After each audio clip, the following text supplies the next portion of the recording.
What is up, guys? It's Bruin Steel here, and welcome back to another WWE broadcast. I'm your host, Bruin Steel, and I am once joined by Canadian Yorker. And today we are recapping the Monday Night Raw that took place on April 22nd, 2024, and it took place in Columbus, Ohio, and it is the road to WrestleMania Backlash, which will take place in France. I can't wait, and all I can say is I'm glad to be back. If you guys haven't seen the last broadcast, I did not do it because I was out of town.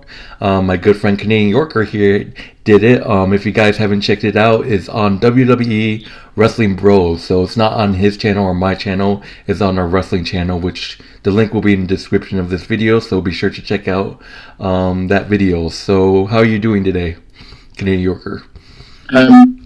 I'm doing awesome tonight. It's feeling great tonight. It's been a wonderful day. How about yourself? Good, awesome. Can't wait to talk about this Monday Night Raw. It was great. Obviously, the big story in this Monday Night Raw is a new women's world champion is going to be crowned. It's announced that there's going to be a battle royal, which was announced that it was going to be main eventing in this Monday Night Raw. So can't wait to talk about this. But before we get started, let's get to it. So to start off the show, we got Jey Uso. Basically it was Michael Cole and Pat McAfee announcing that it's going to be a battle royal to crown a new women's world champion. And we get to see Gunther returning for the first time since his loss to Sami Zayn at WrestleMania 40. So let's get started. Main event, Jey Uso makes his entrance, and yes, he is the number one contender to Damian Priest's World Heavyweight Championship at Backlash. It's announced that Damian Priest is going to defend the World Heavyweight Championship against Jey Uso at Backlash, so that's going to be a hell of a match. Jey Uso gets on mic but gets interrupted by Damian Priest. A lot of trash talking going on in this opening segment. It seems like Damian Priest was more like a face in the opening segment, saying that, one time they went out with drinks together. And he said that he's the guy, not Jey Uso. And then Jey Uso cuts him off and talks shit about Rhea Ripley being out and tell mommy he says hi. And he basically said that it makes him Dominic Mysterio's bitch. So that's hilarious. And Damian Priest said he did what he did, cashed in the title, made himself World Heavyweight Championship. But then JD McDonough comes out of nowhere and tries to attack Jey. But Jey Uso tried to super kick JD McDonough, but he moved out of the way and super kicks Damian Priest, ending the segment. So what are your thoughts on this opening segment with Damian Priest and Jey Uso? Well, it's going to be exciting to see the matchup between Jey Uso and Damian Priest. It's going to be the first time it's actually the second time Jey Uso gets his second title shot against a new champion, against Damian Priest. When it should really be, it would make more sense if it was Drew McIntyre, because Drew McIntyre doesn't like Jey Uso. It would make more sense for that. But we got Damian Priest going there, and so Jey Uso and the Judgment Day don't like each other. So it's going to be really interesting to see how things go and progress forward with these guys. So.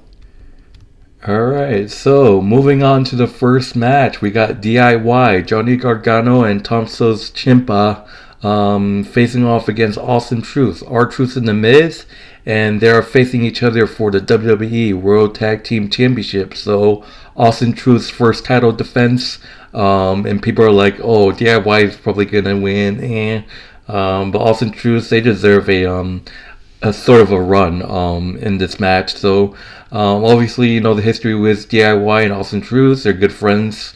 The whole, Triple H and Shawn Michaels gimmick, which is hilarious because Tommaso Ciampa actually hit a pedigree.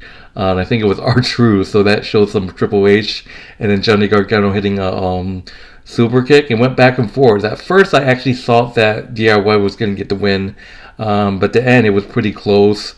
And at the end, DIY tried to put in in the middle, but Miz pulls Gargano off, and then basically The Miz, along with an assist by with R-Truth, hits the skull crushing finale and gets the win. Austin Truth retains the WWE World Tag Team Championship against DIY, and it's really interesting because we saw some twists throughout this Raw. We saw Johnny Gargano showing his appreciation, respect towards the end, but Tommaso Ciampa did not want to shake R-Truth's hand or Miz's hand, so we saw Tommaso Ciampa just hell no, and then just walked off, and we're like, are we possibly going to see a heel faction of DIY? Holy shit. But Austin Truth defeats DIY successfully to retain the WWE World Tag Team Championship. What are your thoughts of this match? We could definitely that DIY wanted this championship so bad. How many times have they challenged for a championship and not succeeded? Every single time they lose. Every single time. It's been a tough road for them ever since they tried to dethrone the Judgment Day. They tried to challenge them more than once. They got involved in their matches. Now R-Truth and The Miz are champions, and now it just makes things like complex, a little bit complicated between them. So I think it's due that DIY more thinks that they are more deserving of the title. These guys, some truth needs to stay the face. DIY will turn heel in the future because they are rivals. They are starting to become rivals now every single time that they face off against each other and they lose. Tommaso Ciampa definitely has some pride. He wants to win the championship, and it's a tough loss for them. But we'll have to see how things go for them going forward, and see how they go, see how they do. Yeah. So, I just want to say that I wasn't expecting DIY to maybe possibly turn heel, but if you guys don't know, Candice LeRae and Indy Hartwell kind of just turned heels, so why not have Candice LeRae's husband Johnny Gargano turn heel? So family sticks together. I can see Johnny Gargano following Candice LeRae's footstep as a heel, so we have to see what happens.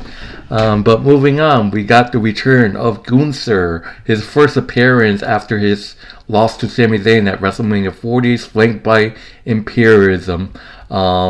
Obviously, respect to Gunther on an unbelievable Intercontinental reign, and he said it himself. He had to take some time away to digest everything, and said that he made the Intercontinental relevant, saying that it was 666 days, and he has become the greatest champion in history, and his name will never be forgotten. And he also said that, it's almost 2 years he's been walking around with a target on his back, and now, thanks to Sami Zayn, he's not a target anymore. Then he's just going to be the hunting, so he's going to hunt for titles. I could possibly see Gunther go after the World Heavyweight Championship. If you guys don't know, he confronted Seth Rollins at one point, saying that he wants Seth Rollins at one point for the title. So, and I said this before, I would dig Damian Priest versus Gunther. That would be a hell of a match.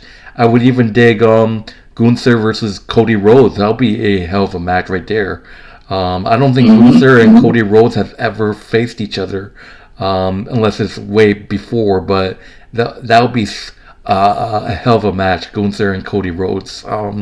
But, you never know. Gunther might get traded to Smackdown, and we might have that match right there. Because the WWE draft is coming up this Friday, leading into Monday Night Raw. So the WWE draft is coming up, so I can't wait to see who gets traded to where. If Gunther goes to Friday Night SmackDown, we have to have Gunther versus Cody Rhodes.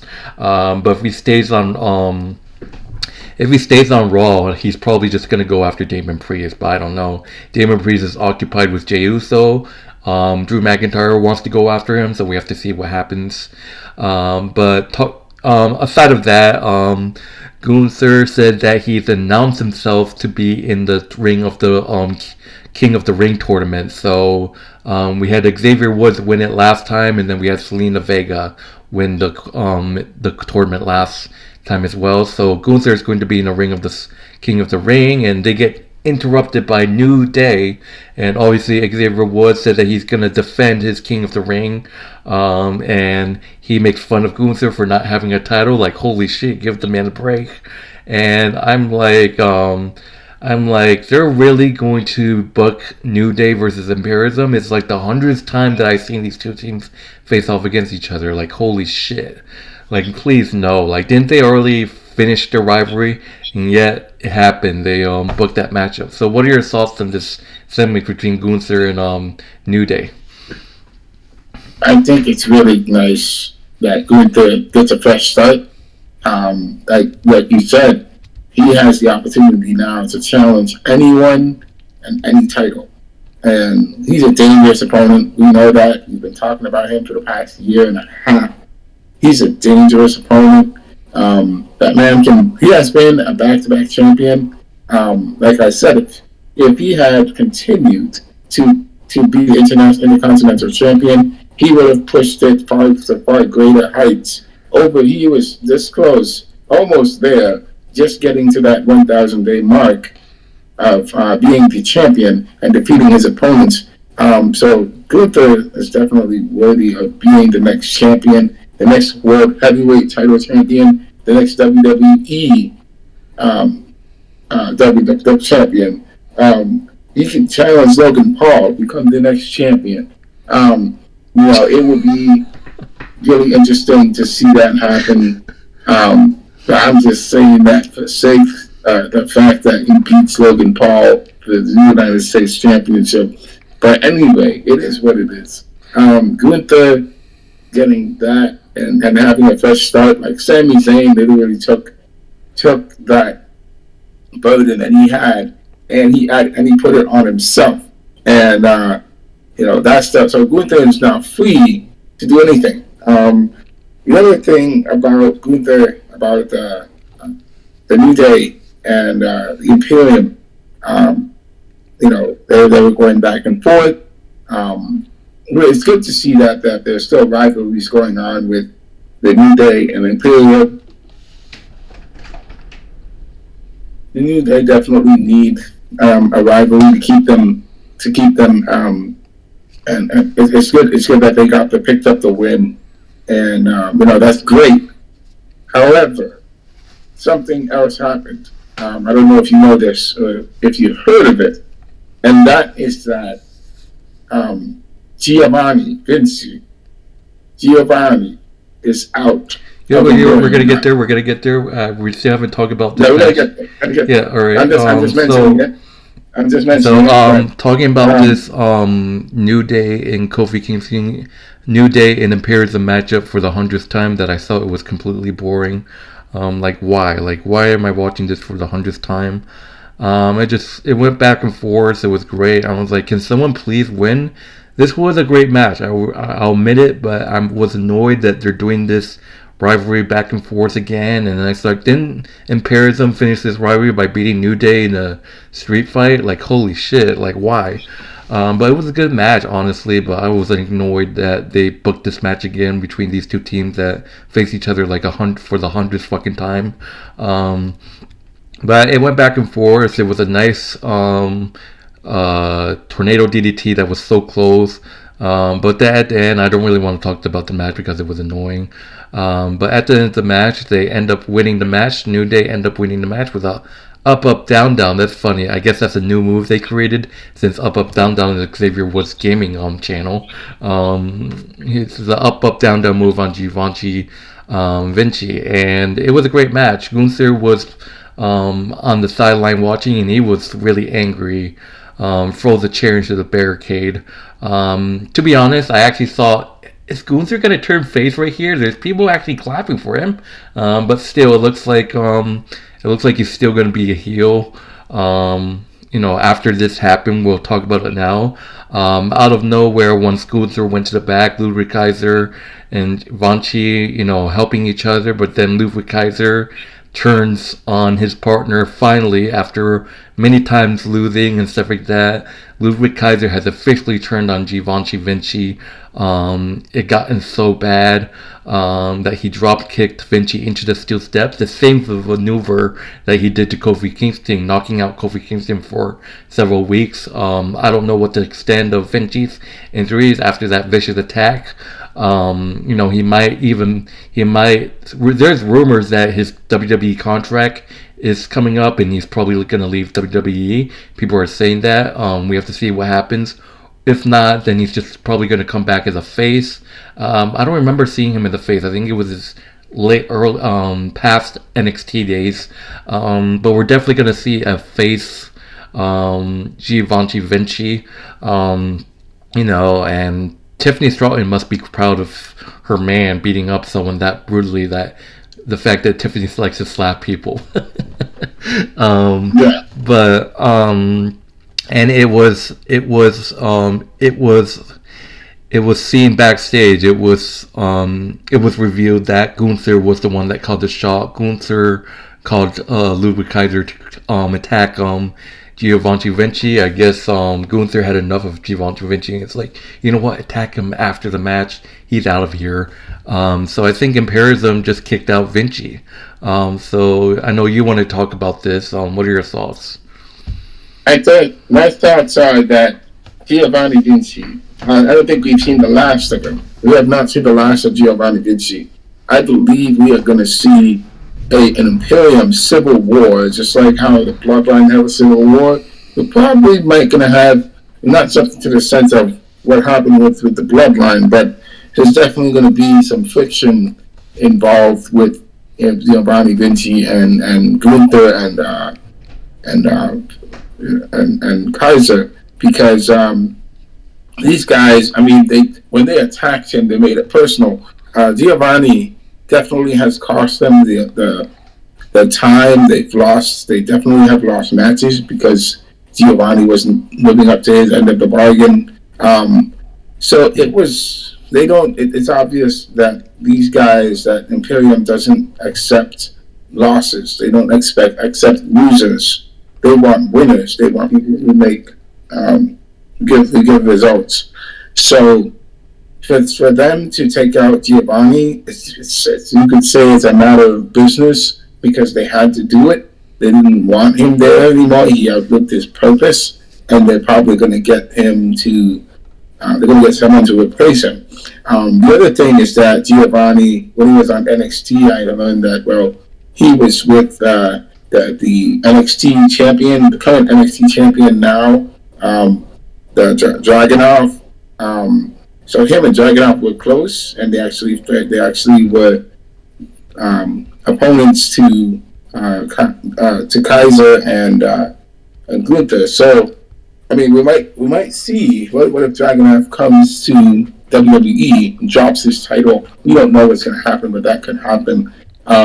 So there's a lot of speculation there going on. And if Giovanni decides to move on, I wouldn't hold it against him because he could definitely find success somewhere else and become a bigger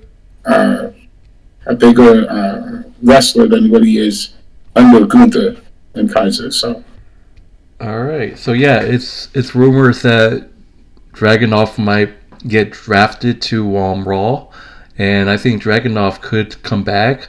But knowing that you mentioned that it might be a civil war, imagine if Gunther tries to recruit Dragunov, but instead teams up with Vinci, and then you have Vinci and Dragunov together versus Ludwig Kaiser and Gunther. Imagine that. But imagine, I think, because Dragunov is a face right now, so he could possibly stay as a face and not join Gunther as the heel faction. He might join Vinci. I think Vinci and Dragunov has history. I don't really watch NXT back in the day, but that could possibly happen. Dragunov, like I said, is a face right now. I think he's a face. I believe he is. I'm not really sure. I don't really watch NXT. Don't want to talk about too much, but moving on. We got Drew McIntyre. Obviously, I feel for Drew McIntyre after winning the World Heavyweight Championship and then getting attacked by CM Punk and then getting screwed once again last week. Getting screwed once again by CM Punk in that Fatal 4-Way match where CM Punk cost him. I feel for him, and he gets pissed off. He was complaining. He pulled the CM Punk and cross legs in the ring. He hates CM Punk. There's going to be a feud between CM Punk and Drew once CM Punk is medically cleared. There's rumors saying that he is medically cleared because he took his cast out when he attacked Drew McIntyre, so we have to see what happens. And we just got Drew McIntyre on mic for a couple minutes being silly, like, oh, say what if you make out with your cousin? They said, what? You're disgusting. And then he gets interrupted by his longtime friend Sheamus. Sheamus comes back, calls him a coward, and basically they talk about CM Punk. And basically it just went back and forth, and then Drew McIntyre called him fat. It's like, now your back is like your burger after burger after burger. It was hilarious. So Sheamus does look like he's chubby, like he just literally became chubby. But before, and then this sets up Shinsuke Nakamura versus Sheamus. Before I get into this Sheamus and Shinsuke Nakamura match, any thoughts on this Sheamus and Drew McIntyre segment? I really think that the Drew McIntyre and Sheamus thing was really interesting. They're good friends in real life too. What? They're good friends in real life too, actually. They are good friends, yes. Yeah. The funny thing is that Drew McIntyre has heard Sheamus, hey, people are talking about you behind your back, and he said he's got Sheamus's back. And Sheamus told Drew McIntyre straight up that, hey, what you did was just crazy. You basically flaunted yourself in front of CM Punk, and you paid for it. And he cheap shotted you behind your back and took your title from you. And after you won it from Seth Rollins, he simply made a dumb decision to stay behind, and instead of walking away with his championship intact, he lost it to Damian Priest, and now he has to fight his way back in and regain himself as the contender and get the championship. But Drew McIntyre's story is becoming interesting because it's up and down. You never know what's going to happen next. I really liked Drew McIntyre's statements about the burger and the burger and the burger. He's just been rolling. This man has been rolling as a heel, back and forth, and he's been rolling in dough as a heel. He's been coming up with some pretty great, iconic sayings like calling Damian Priest a bondage undertaker, which is still funny when I still say it. It's an insult to the Undertaker, but it is funny when I thought about it. It just doesn't make sense that Priest should change his attire after what Damian Priest called him. So that's after what Drew McIntyre called him. We have to see how things progress between Sheamus and Drew McIntyre, and see where the World Heavyweight Championship is going, because it's becoming more uncertain every month that there's a champion. I don't know what's going to happen next. Yeah. All right. Moving on. We got Sheamus and Shinsuke Nakamura. Drew McIntyre is on commentary. Well, he wasn't on commentary. He was just sitting on the announce table, being, I guess, Drew. It went back and forth. This is the first time ever that Sheamus and Shinsuke Nakamura has ever faced each other, and it was a banger of a match, hard hitting. Sheamus, and Shinsuke Nakamura. This is a match we should have had a long time ago. It looked like Sheamus was struggling a little bit against Shinsuke Nakamura. Sheamus just kind of got back from having surgery on his neck, and Shinsuke Nakamura, being the heel, targeted his neck on the announce table, taking over, and then went to commercial. Sheamus almost got the win with white noise off of the top rope with Shinsuke Nakamura hitting the white noise from the top rope. He almost got the win. It was like inches close. I thought he had it, but no. And then basically Shinsuke Nakamura, both Sheamus and Shinsuke Nakamura kind of got distracted with Drew, because Drew at some point would just go up close to the match, and then Shinsuke is like, what the hell is he doing? Sheamus got distracted. So I don't know what Drew's doing. I guess being a heel like he always is. And then Shinsuke Nakamura tried to do a Kinshasa count, but it was countered into a power slam. Big knee, which is almost too little. But Sheamus counters back with a road kick. Sheamus gets the 1-2-3. Sheamus defeats Shinsuke Nakamura by pinfall. It's good to see Drew clapping for his friend despite the segment before. But Shinsuke Nakamura, man, I feel bad for him. He's not winning matches. Well, he has won matches. He beat every member of Alpha Academy in that time period before in the past. But still, they need to push Shinsuke Nakamura, and he needs to win more matches. I mean, my interest is how is Shinsuke Nakamura ever going to go back as a face? I would like to see him as a face again. People are saying that, oh, he's great as a heel, which is true. But Sheamus defeats Shinsuke Nakamura by pinfall. What are your thoughts?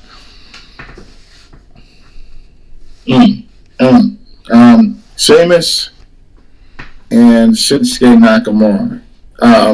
That's an interesting matchup. We know how dangerous Shinsuke Nakamura can be with his strikes, and he is just a dangerous guy to play with and to wrestle with. So you just got to take his, be careful around him. But Sheamus is no, you can't take him for granted either. He definitely used his speed and his agility to take over and to make a way possible for his, for himself. So Sheamus is getting himself back into shape. I hope he keeps working out and keeps on improving as a wrestler. So. All right, so moving on, we got. I just want to mention that earlier Gunther said that now he's not a target, but now Sami Zayn is a target. We just saw what Gunther said is 100% true. When you're a champion, you're a number one target.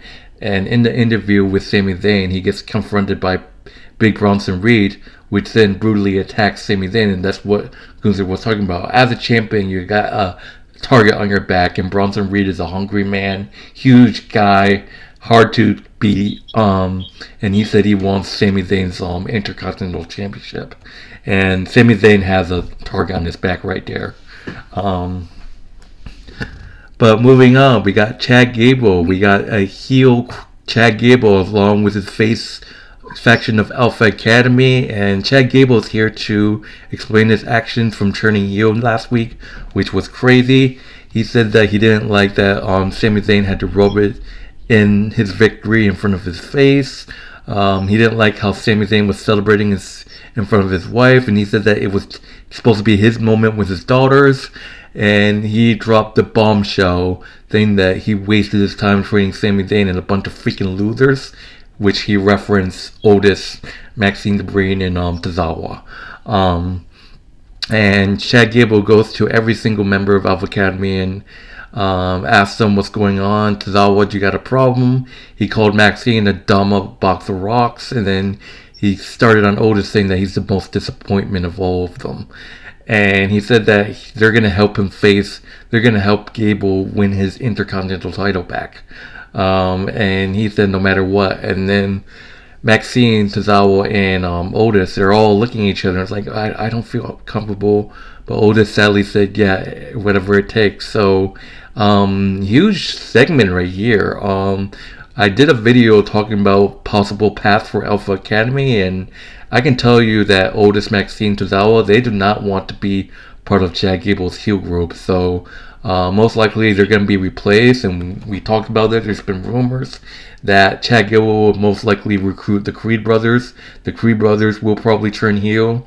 I don't know if Ivy Nigel would turn heel as well. That'd be huge. But we have to see what happens. What are your thoughts on this segment? Hello? Yes. What are my thoughts on it? This guy, man. What are my thoughts on it? Chad Gable, it's funny that he roasted all of the um, all of our academy. The funny thing is, I think, well, there's a saying: if you're blaming people and you're blaming them and criticizing them, you can always expect the same thing to happen to you. The finger points back at you. Well, Chad Gable was saying, well, they were all pathetic and blah blah blah. They can't. They're not on this level. So Chad Gable was becoming a dictator with running the group. I think that this is not good. I mean, obviously he's been going through a rough patches. But he has He has the potential to become a really good champion. So we'll just have to see how things go with that. The other thing is that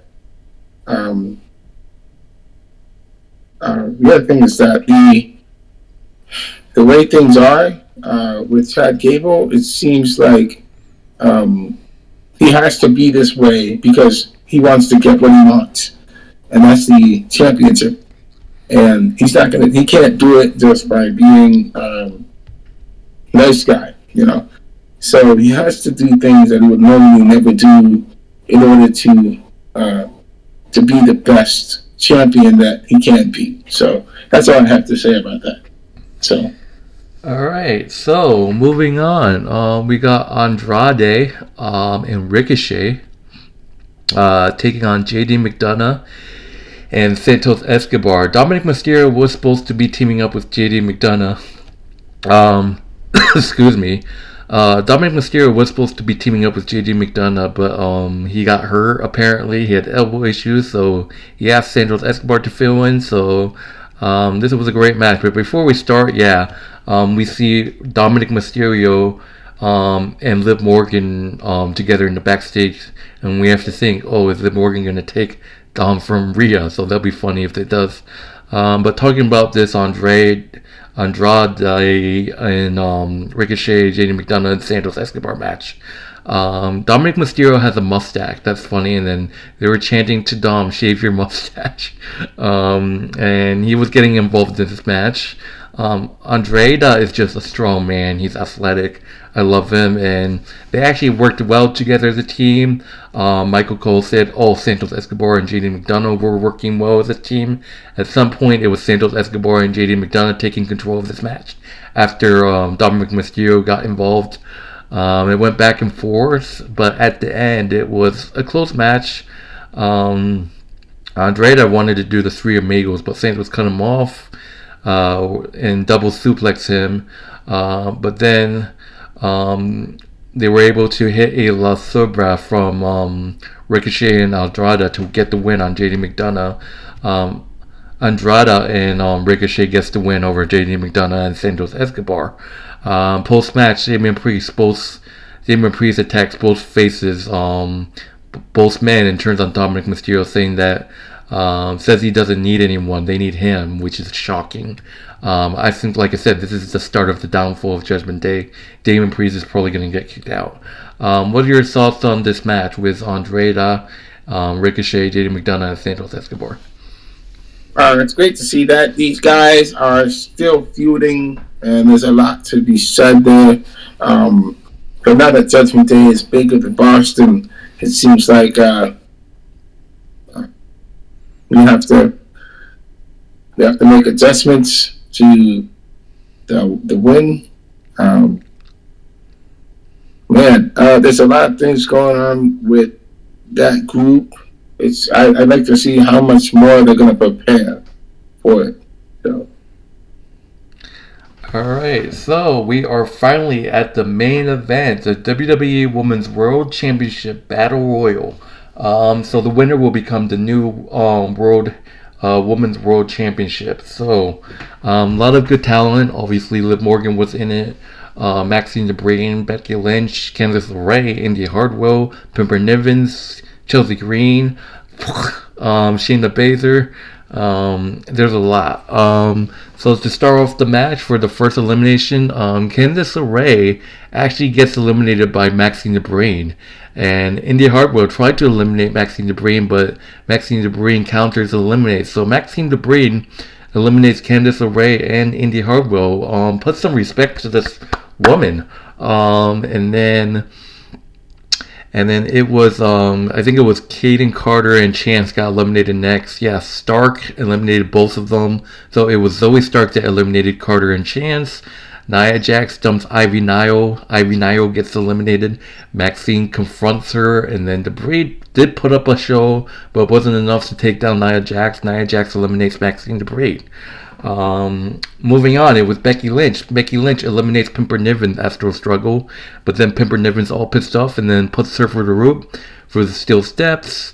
Nia Jax eliminates Chelsea Green, but Pimper Nivens pulled her through the rope and they brawl on the floor, rock bottom.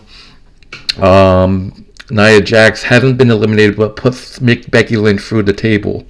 It's funny because Chelsea Green did get eliminated, but the referee didn't see it, so she quickly went back to the ring and said that she was safe. Surprisingly, she got away with that. She's a fucking cheater. That's what it is. Fuck that.